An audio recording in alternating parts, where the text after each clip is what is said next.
Another season of Major League Baseball has come and gone, and this year the Dodgers were lucky enough to call themselves the World Series champions. So congratulations to the Dodgers, and now Kershaw, Greinke, and all the others can call themselves champions, many for the first time in their careers.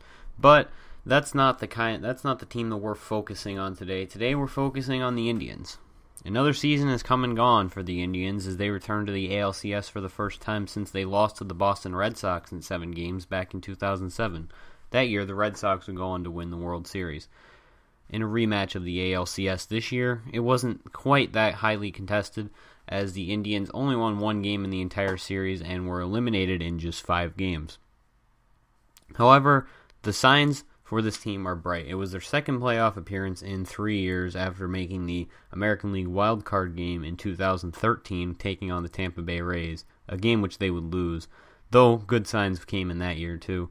After a down year in 2014, this team was back with a vengeance. They won 99 games, and they made it all the way to the American League Championship Series, which they had home field advantage during. So their signs for this team are very bright, and they know that they're just a couple pieces away from a World Series, and they are going to see if they can make their team even stronger this offseason in an attempt to, reach that goal. They want to go to the World Series. Every team wants to go to the World Series, and the Indians probably have the best shot at doing so outside of the Boston Red Sox. So, let's get underway. The Indians had a very busy offseason, which started with a few key re-signings.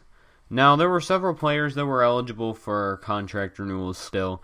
There were several players that were arbitration eligible, and there were several players that we just wanted to get back on longer deals because they were about to hit free agency. So let's start first with the unrestricted free agents. David Murphy, Mike Aviles, and Kevin Franzen were all eligible for free agency this year. David Murphy will be returning on a 2-year, $8 million contract. Mike Aviles will be returning on a $2 million contract, and Kevin Franzen will be returning for $2.5 million this year. All three were key role players this year. Kevin Franzen was a key signing late in the season, and David Murphy and Mike Aviles made the lineup even deeper, playing right field and third base for much of the season. There were several players after that were either eligible for arbitration or we gave short extensions to. Cody Allen was one. He received a 2-year, $5 million offer instead of going to arbitration for the Cleveland Indians. Ben Revere received a 2-year, $7 million contract as a kind of a prove-it contract. He was after a longer contract, and he initially was asking for something in the 6 years, $35 million range, but we wanted to lock up his last 2 arbitration years and then see what his market value was after that. We also re-signed Mark Repchinski before he was able to go to arbitration, as well as Brandon Moss. We bought out his final year of arbitration for $2.5 million. He's in line for a bigger payday next offseason when we have to pay Carlos Santana as well, as he will be coming off of his contract and eligible for free agency. And then we got a few key guys back on renewals. Neil Ramirez was the first. Now, he was in the minors most of last year, and then he had a kind of a rough showing in September call-ups, but we are hoping for him to have a good season this year as we are giving him the shot in the bullpen to start out the year, and we'll see how he handles it. We'll see how it goes for the young right-hander. He's only 26 years old and he has very little actual MLB experience, so we're hoping that he can come through for the team despite his inexperience by showing him that we believe in him and we're giving him a shot. Danny Salazar and Trevor Bauer are both back on identical 2-year, $1 million each year extensions / renewals. It'll buy out their renewable years and put them right into arbitration by the end of it. So we're hoping that they can be solid starters for our team and they can fill in our rotation nicely. They played very well last year and both had ERAs under 4. Trevor Bauer had really a breakout year as he had a 3.12 ERA. So we're hoping for further improvements from those two. Francisco Lindor, who was the starting shortstop toward the end of the year, got a 2-year renewal as well. So we're hoping that he can provide good for our team. It was his rookie year last year, and we're hoping that he can make strides in his second year to help out the team even more than he already did.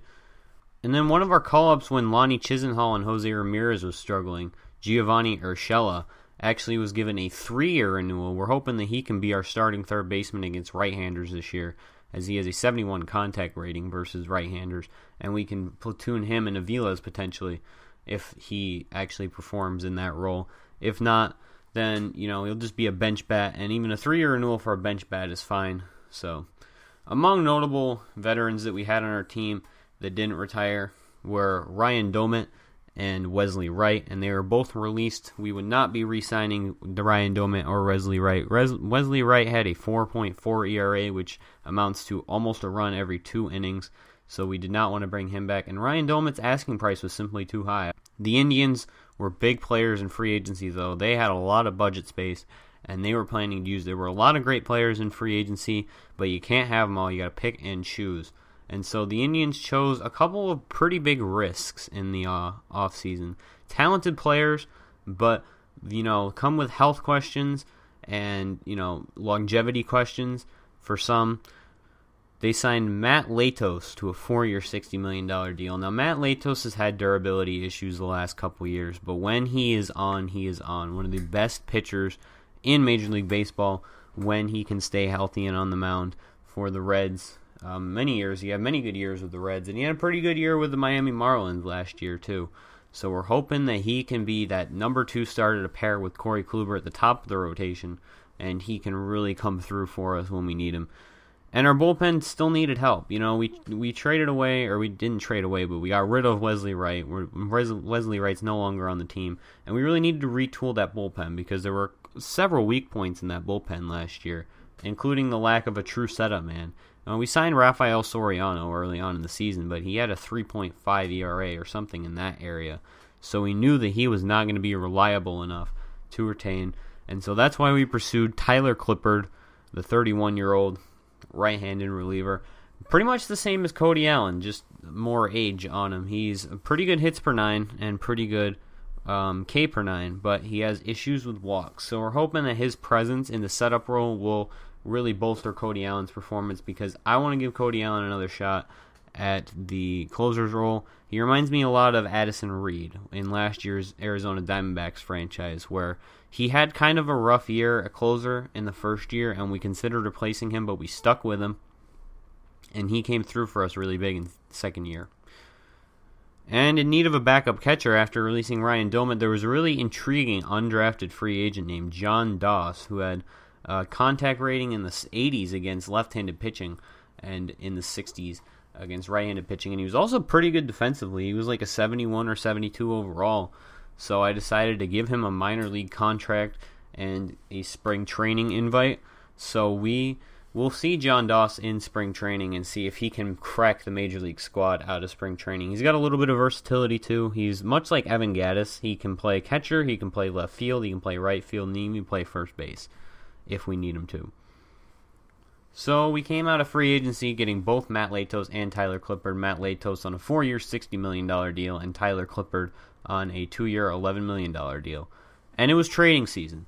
Now, when you're a team that can pretty much taste the World Series based on how close you got to it, you want to make moves to make sure that you are going to get there the next year.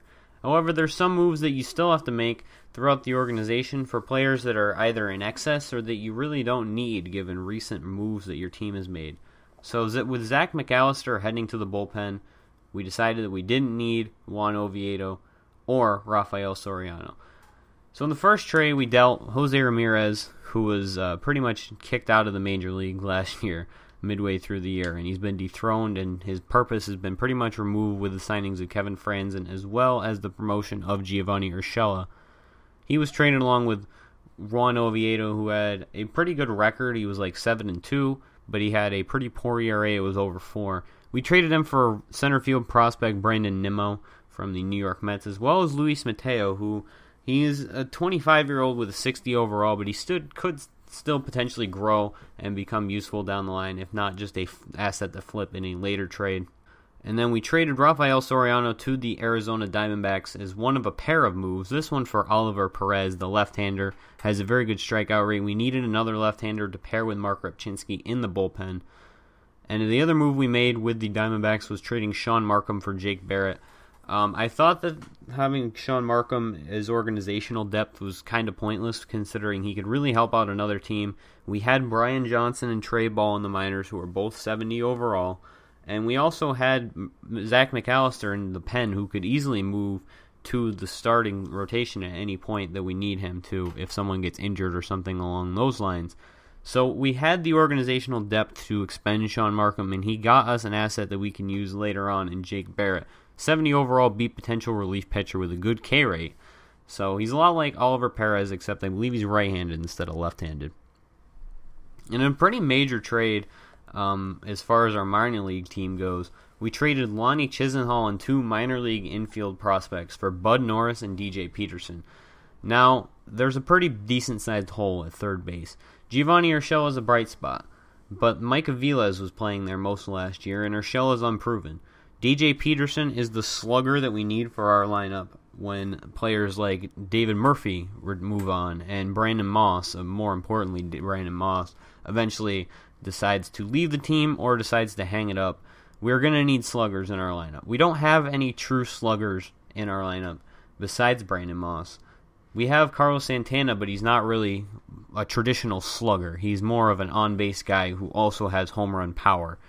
So we traded for DJ Peterson. He's already got power ratings in the 90s, and he's not quite MLB ready. So by the time that he actually reaches the MLB, he could potentially be in mid-80s, maybe 90s power-wise, and he's got A potential. So I thought that this was a pretty good-sized trade, and pretty good for Lonnie Chisenhall and 2 minor league infielders. We later flipped Bud Norris to the Toronto Blue Jays, who always have pitching needs. We traded him for Max Pentecost. But the biggest trade of the offseason, and one of the smartest moves of the offseason for both teams, I'd say, and a very fair deal, a 1-for-1 swap. The Houston Astros dealt lefty Dallas Keuchel for Carlos Carrasco. Now let me explain a little bit of the Indians' reasoning behind that trade. There are no lefties in the rotation all of last year or this year. One of the team's targets was former Indian Cliff Lee in the offseason. However, his asking price was a little too high for someone of his declining skill set and age, and we still needed a left-hander. Carlos Carrasco is getting paid $7 million, and we already have 3 power pitchers beside him in the rotation. What Dallas Keuchel does is he gives us another finesse pitcher to go with Matt Latos. Now, Matt Latos and Dallas Keuchel are not going to overpower you with their stuff, but they are going to get the job done because they're going to induce ground balls, and they're going to get weak flies and things that just get you out. So they're not going to give up a lot of runs, and they're going to get a lot of outs. Whereas Corey Kluber and Trevor Bauer and Danny Salazar are more your traditional power pitcher, where they're going to rely on a strikeout or, a hard fastball or, good pitches like that to really get you out. And I don't know if I'd really put Corey Kluber into that classification. I think he's more of a kind of middle guy where he's capable of doing both. But that's what an ace is going to do for you. He's going to do both. But we wanted to balance the pitching rotation a little bit better than it was last year when we had 4 power pitchers and then Zach McAllister. Carlos Carrasco is actually the kind of pitcher that Houston needs too. He's a top-of-the-line starter. He won 17 games last year, and that was, I believe, tied for the lead in the American League, if not giving the lead in the American League. So, with trading season over, it was time to get into the arbitration cases that were handed out. Zach McAllister settled for 1.3, and Brian Shaw was awarded 1.72. So that basically wraps up this offseason as the Indians are preparing to go into their second season of this franchise, 2016, with a little bit new formatting I discussed in the update video. If you're not aware, I'm going to do highlights for 2 games, and then I'm going to do a longer broadcast style video. So be on the lookout for the opening day, though. That is going to be a broadcast style video. But, this Indian season overall was a very solid one with big acquisitions like Matt Latos and Tyler Clippard, as well as Dallas Keuchel and Oliver Perez, as well as the re-signings of many of their key players. I think that this was a very successful offseason. And if I was to give this offseason a grade, I'd give it a B. There were a lot of stars, and there was a lot of depth, too. And most importantly, the most important part of anyone's offseason, you retained your key pieces that got you to the ALCS the year before. What are my projections for this Indians team? I'd say a return to the ALCS is not far from the mine, but I'm thinking the bigger picture. I believe it would be a very disappointing year if Cleveland was not to go all the way and go to the World Series. Now, I'm not saying I think they'll win a World Series, but I'd say it's a disappointing year if they don't get to the World Series, given the moves that they made and the level that they played at all of last year. Now, there's reason to believe that they'll regress. They won't win 99 games next year. And I think that it's very possible that they don't. But it's not about what you do in the regular season in any sport. It's about if you perform in the postseason once you get there. And, it's a wild card once you get to the postseason. We won 100 games almost last year. We were one game short of 100 games. And we still didn't make the World Series. Anything can happen in these playoffs. I expect this team to be a playoff team. And I expect them to be in the World Series. Thank you guys for watching, and I hope you stay tuned for more Indians baseball.